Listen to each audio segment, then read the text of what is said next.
Rašmo Marguč, tekmo v Mariboru, 6. krog, prvi poraz za Celjane v letošnji sezoni.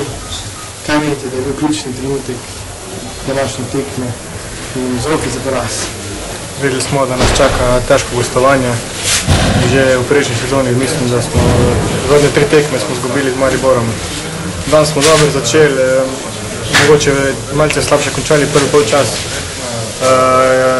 Vendar smo v drugem polčasu za 5-10 minut padli, ne vem, v neko črno luknjo in so oni povedali 24-11 in to je bilo dovolj, da so zadržali prednost do konca.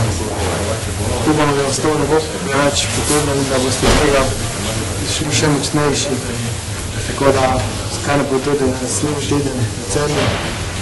Ja, seveda moramo pogledati, kaj smo delali narobe, popraviti svoje napake na treningu in naslednjo tekmo iti znova na zmago. Veliko sreče.